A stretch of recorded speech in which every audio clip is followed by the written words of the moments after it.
We are here with Carlos Cavalcanti. He is the owner of Gusto Brazil.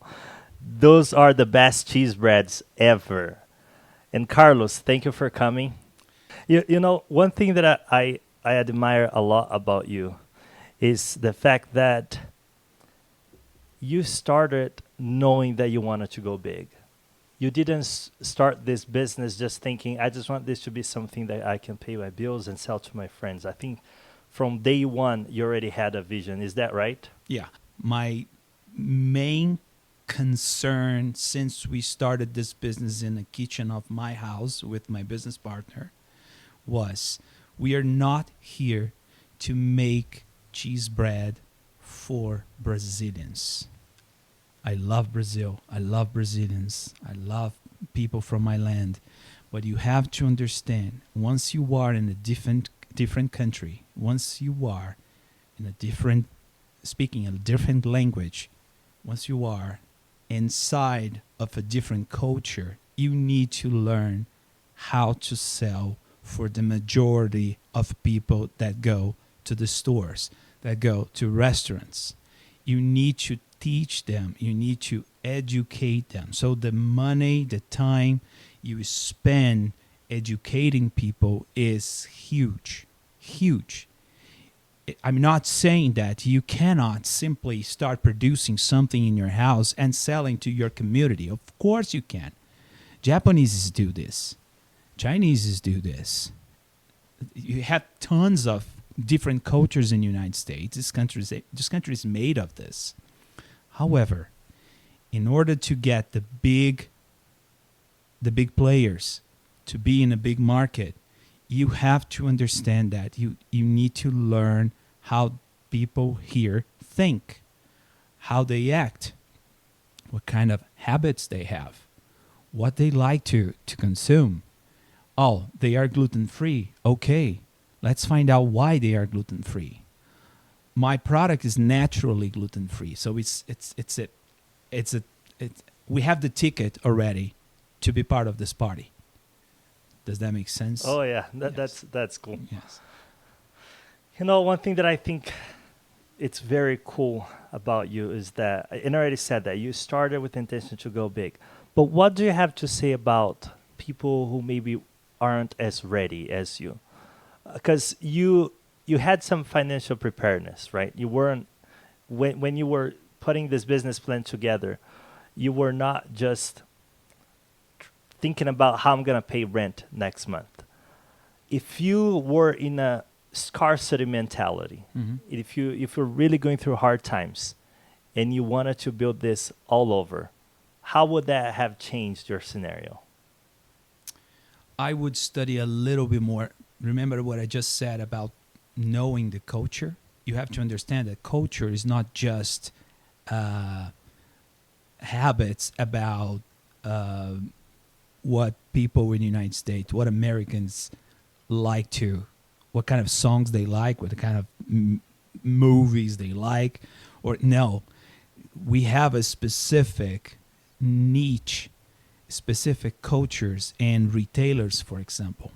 If you, for example, whatever experience you bring from your country, you need to figure it out. You need to understand that things are gonna invariably are gonna be different here. So if you try, for example, if you had an experience like I had an experience of dealing with retailers in Brazil, here is different. There are peculiarities, invariably. So you need to understand better the rules of the game. Let's put this way, it's more like rules of the game than culture. So you The need rules to of the game. and the rules of the game normally are not well informed in your normal source of information or Google or in your friend's party. No, you have to find the right guys. In my case, I had to find the right brokers, understand how they handle market, all the rules, all the cost. There are tons of cost, guys. Tons of cost. I have to say, even though we are growing our business in retail and going to more stores every day, it's very costly. It's extremely expensive to be in retail. And you have to know, you must know how much this costs, because otherwise you're going to sell your product for less than you should in order to put up with all the marketing actions that markets needs, all the cost that distributors charge you every day without telling what it is. So you need to understand these rules, and there's no one better to tell you what these rules are than, in my case, brokers, people that handle these buyers every single day. That's so. In simple words, is if you were to start over, you would spend more time digging really deep about all the costs. So you're Yes. saying that you encountered costs that you had no idea existed. here. Exactly. Because we lost a lot of money for not knowing the real deal. rules of this business. A lot That's- of money. That's interesting. Yeah. And now back to kind of the same question. Like I'm gonna give you a background on why I'm asking these questions. Okay. I know two types of immigrants. The immigrants that they free poverty and they get here with $0 to survive, and they have this American dream of starting their business. Mhm. And I know other immigrants that they were fairly successful. You were not fairly successful in Brazil. You were very successful in Brazil. You had a background. And I think that mentality is part of your success today. Wouldn't you say so? I would say, I wouldn't say very successful. I had some success in things that I did in Brazil, yes. But I was not a millionaire when I got here. I'm still not a millionaire. But I knew a few things. I had an opportunity to work for big companies. I had an opportunity to handle my daily basis with big corporations. So I had an opportunity to work with McDonald's, Walmart, big labs, etc. So this gave me, and by the way, I had an opportunity on the way to come to U.S. as a visitor to study. To understand how the things are here as well before coming here. So it's not that I started this from nothing, from not knowing anything, and start like making mistakes and learning with the pain. Of course, I learned with the pain a few times, but not always. But yes, I definitely think that the fact that I had some opportunities I had in my country helped me to walk through the things here. And just so people know what you did in Brazil, can you tell, like, in brief words, what you used to be? I think you were the vice president for an IT company or some. I was actually a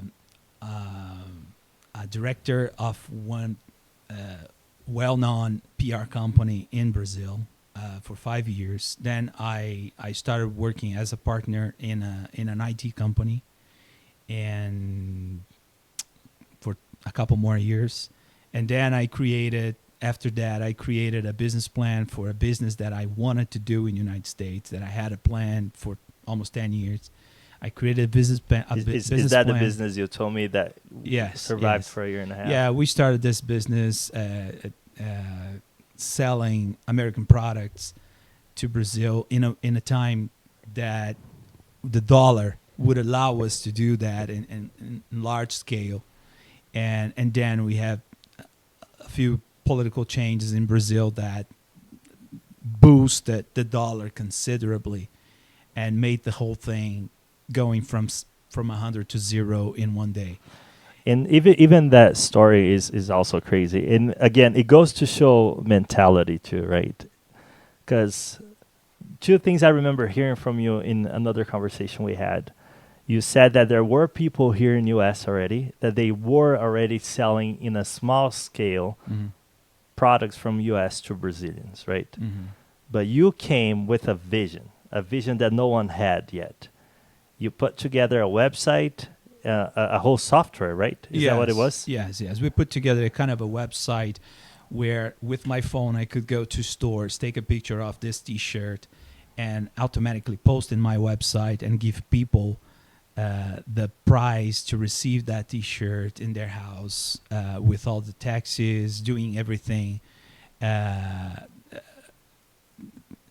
with under the rules, right? Yeah. Not taking stuff in my bag and trying to go Yeah, to no, the right to way. go through the fads. No, nothing like that. So we had a company. I came to you as a couple times. I put together a software, a system, a website, and we had a special company in Utah, which is the reason why I'm in Utah right now. So this company in Utah helped me to do the checkout of the website, and then we put this. Once this website was live, we started selling as crazy because back then we had a dollar, a very we could take advantage of the price of the money, the currency back then. Because Brazilians could afford it, right? At that time, I think it was like They could, $1 yes. was like 2 Brazilian reais or something, two and a little bit, right? Yeah. Now, after all the political changes, like 5 something. You went to 430 something. It was like more than the double That's the cost crazy. they were having. So the company, I had to simply shut it down, and I did. And I spent one more year just studying to open Gusto, to start our Just to Brazil. this last adventure. Because, well, but even when you were in Brazil, you had your life, but you had this American dream of coming over here and start this export company, pretty much, right? Yeah. And that went fairly well. I think you said that on the first 6 months or 5 months, you sold like $500,000. Yeah, it was actually, it seems like not too much, but it is a lot when you start something from scratch, from absolutely nothing. Yeah. So once we put the website live, we started selling like video games. We started selling like all kinds of stuff. I mentioned we started selling like a refrigerator, like a big, huge refrigerator. No, that's the craziest thing. Yeah. I've never heard Yeah. of anyone in Brazil buying a fridge in US. Yes. This guy did it. Like Carlos did it. He managed to sell. And people wanted to buy all kinds of stuff, brother.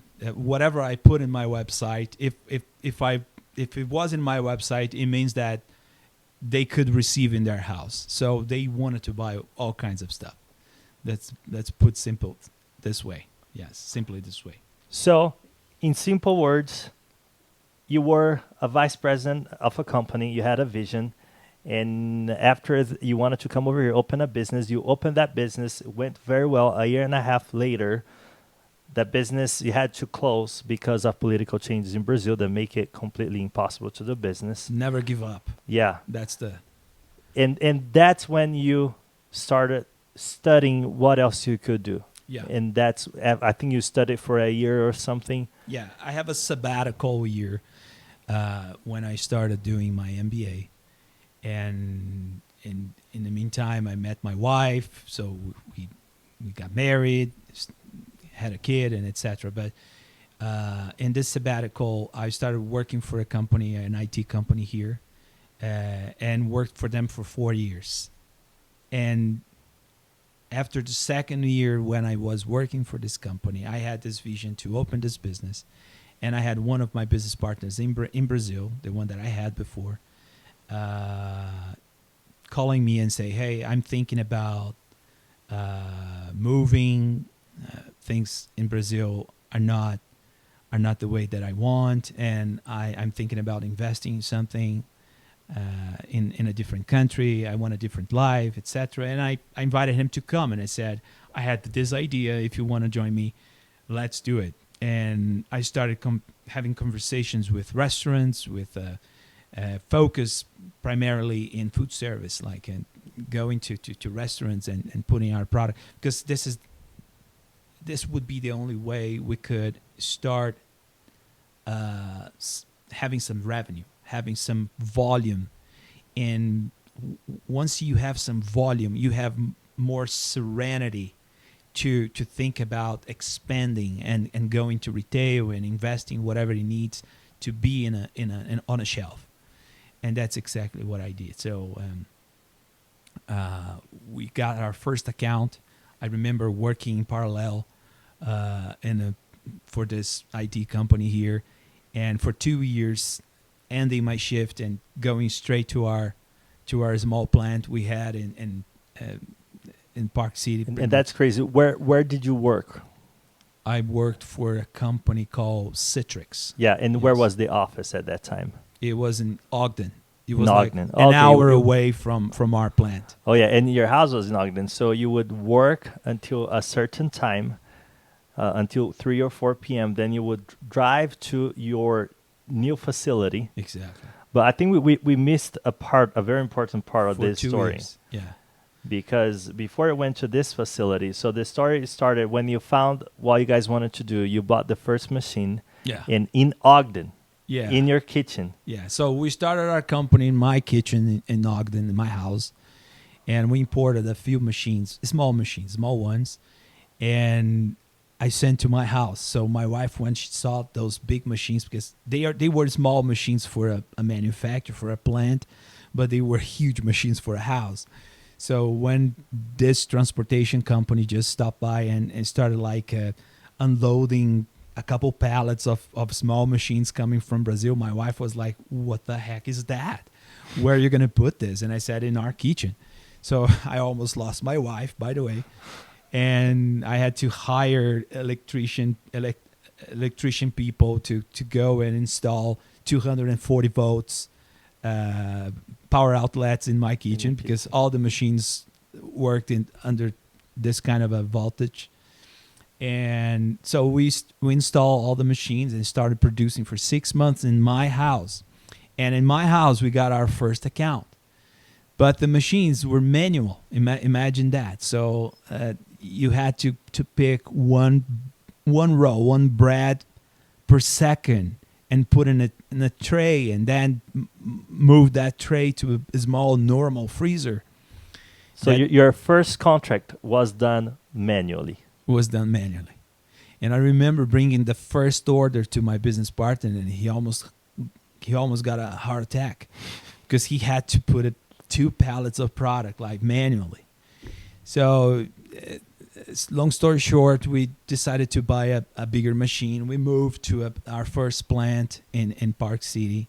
Which was more like Colville area, right? It was 15 minutes out of Park City, and we started this business there. And it was a small plant. My business partner used to live on the backyard of the whole lot. There was a nice house there, and we started producing and learning the process. And another thing is we were very focused on quality. Quality control. That was our praise. Every day we pray for quality and learn how to get the right certifications and permits and etc. to move this business ahead forward. And today we are SQF certified. We have the biggest certification. It's not for nothing. It's because if we don't have, you're not able to sell to any of the stores where we are. Imagine a retailer doesn't have time to confirm if your product it's been produced in with the right conditions. I mean, hygienically speaking, and etc. They don't have time. They have thousands of suppliers. They don't have time to how to say aferir in English. No idea. Probably like to check. To check To exactly secure, yeah. every single supplier. So what they have to do is they demand from you a third-party certification, which is a company that goes. Today we have a company that comes to our business twice a year with inspectors, take 2-3 days. We have a quality manager that works full time for us, that handles all the documentation processes and etc. And we have trainings all the time. We have our team like submitted or subjected to trainings every week to make sure they are following the processes, they are doing everything that needs to be done. That's it. And today you're not in your initial facility anymore. You're in a much bigger facility in Salt Lake, correct? We are in a much bigger facility in Salt Lake downtown, which is a very industrial area, like 5 minutes away from the airport. Yeah, that's what we are doing right now. But guys, it's still important to say we made a lot of mistakes. We lost a lot of money. We did a lot of things that we were not supposed to do because some things in life, unfortunately, we have to learn with the pain. That's all. Yeah. This is awesome. Well, I know you said in the beginning, I'm just looking at our time, how much we have here. We're about to end shortly because you still live in Ogden. When you're buying a house here in Draper or in Salt Lake? I don't know. I don't know if my next stop's gonna be Draper, but yeah, eventually, Oregon. Yeah. Oregon? Yes. How come? Yeah, I love that place. I love that Really? place. Yes. By the ocean? Yeah. It's a kind of a mix because it's a kind of a scenario that you're not used to. It's a mix between farms and ocean. You got a little bit of everything. You got a little bit of Utah, a little bit of Seattle. Yeah. Imagine like big mountains inside of the water. It's phenomenal. The place is amazing. It's wonderful. That's cool. I want to move to Florida, but I don't know if I can take my native Utah wife, Tiffany, to Florida. Yeah, but who knows?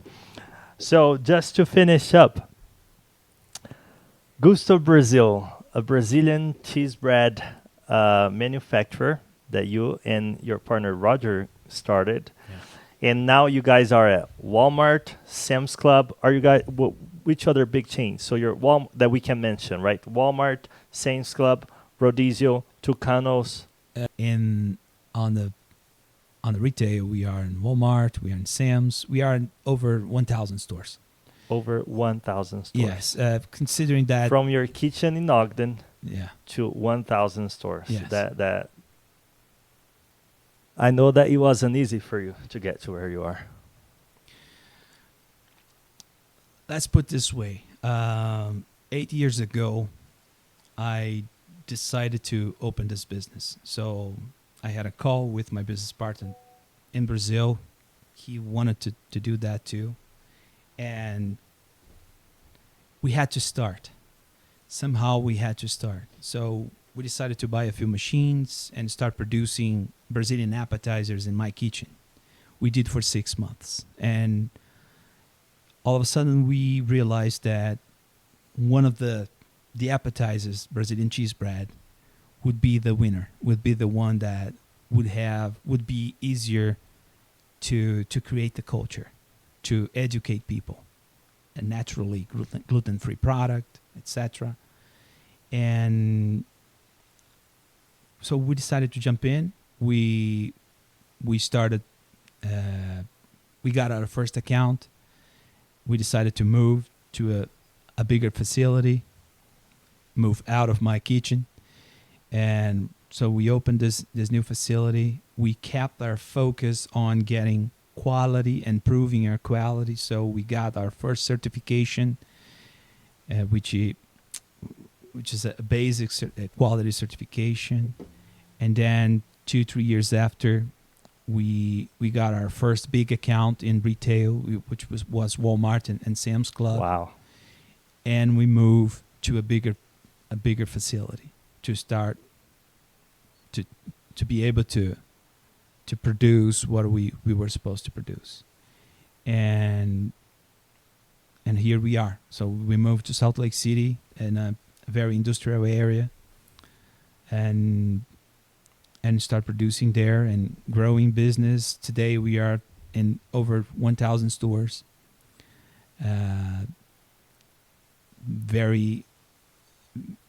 But we never ever lost our vision in terms of You are in a different country, different language, different culture. You have to educate people about what you're selling, and focusing on an American market and learning everything we could in order to increase this perception about our product. And we come up with the concept of versatility. So we started teaching people to use the cheese bread dough for different things, like tortillas, like making waffles out of it, like making pizza crusts. And people started to understand the potential of this dough, started to finally understand what they could do with it. And because when you say it's a Brazilian cheese bread, people say, oh, it's a delicatessen. It's something that we can try once and probably never mind. We don't want to be in a niche market. We want to be in American staples. That's where we want to be. And that's it. That's pretty much it. Well, Carlos, you've been an inspiration for me since day one. I'm a business owner over here as well, and when I learned about your story, it touched me deeply. To go from your kitchen in Ogden to more than 1,000 stores across the U.S. That's very big. Not only that, to come from Brazil, learn another language, learn another culture, and get to this country and sell something from your home country to them and be in the major food chain markets, that is just remarkable. So congratulations on what you've done. Thank you so much. Thank you. And we are closing. We had Carlos Cavalcanti, the owner of Gusto Brasil, over here, and we would love to have Roger come over here as well. This was amazing. And Carlos, thank you very much for your time. Thank you. Thanks so much.